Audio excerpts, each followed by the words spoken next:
Punjab duck आज आहे 26 जून 2025 आणि काल या ठिकाणी आम्ही सोयाबीनला औषध लावत होतो आणि या ठिकाणाहून हे बघा पाहू शकता आमच्या गुगळी धामाला रात्री पहाटे 1 वाजल्यापासून पाऊस चालू आहे. म्हणजे आमच्या गावालाच नाही तर संपूर्ण आमच्या परभणी जिल्ह्यात पाऊस सुरू आहे म्हणून हे लक्षात घ्यायचं.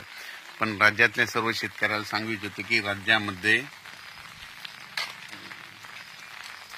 सांगायचं झालं तर पूर्व विदर्भ, पश्चिम विदर्भ आणि मराठवाड्यामध्ये हे पाऊस सांगतो की तुम्हाला जवळपास पूर्व विदर्भ, पश्चिम विदर्भामध्ये 1 तारखेपर्यंत दररोज भाग बदलत पडणार आहे म्हणून हा अंदाज लक्षात येतो.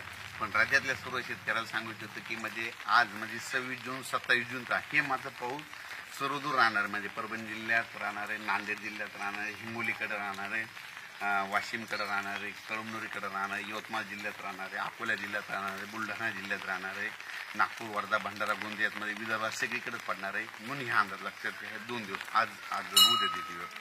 त्याच्यानंतर ही परभणी जिल्ह्यात देखील पाऊस पडणार आहे, इकडं जालना जिल्ह्यात देखील राहणार आहे, जळगावकडे देखील राहणार आहे. म्हणजे आजचा पाऊस हे सर्वदूरचा राहणार म्हणून हा अंदाज लक्षात. पण राज्यामध्ये म्हणजे 26 जून ते 1 तारखेपर्यंत 1 जुलैपर्यंत राज्यात विदर्भ आणि मराठवाड्यातच जरा जास्त पाऊस पडणार आहे.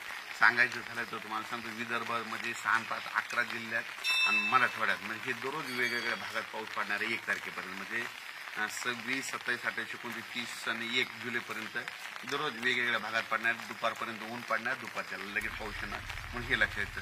सर्वदूर पडणार नाही हे सगळ्यांनी लक्षात येतं. नसतं काय होतं की सगळ्यांची अपेक्षा आहे की सगळीकडे पाऊस पडेल, सगळीकडे पडणार नाही, भाग बदलत कोणाला सोडून देईल आणि ज्याला सोडलं तर त्याला सोडून देखील देणार म्हणून हे लक्षात येतं.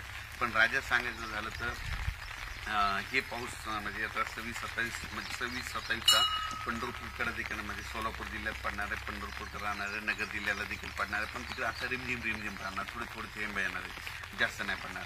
पण हे लातूर जिल्ह्याला पडणार आहे, धाराशिवला देखील आजचा पाऊस पडणार आहे. त्याच्यानंतर राज्यात सांगायचं झालं तर पंढरपूरला म्हणजे 5 आणि 6 तारखेला मात्र पंढरपूरच्या यात्रेकरूला त्यांना पाऊसमध्ये वरून राजे भिजवणार आहे आणि हे देखील आत्ताच अंदाज त्यांनी लक्षात घेतला.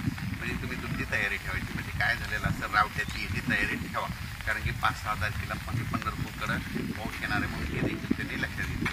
पण राज्यात सांगायचं झालं तर राज्यातल्या सर्व शेतकऱ्याला सांगू इच्छितो की राज्यामध्ये म्हणजे पूर्व विदर्भ, पश्चिम विदर्भ म्हणजे ह्या जवळपास किती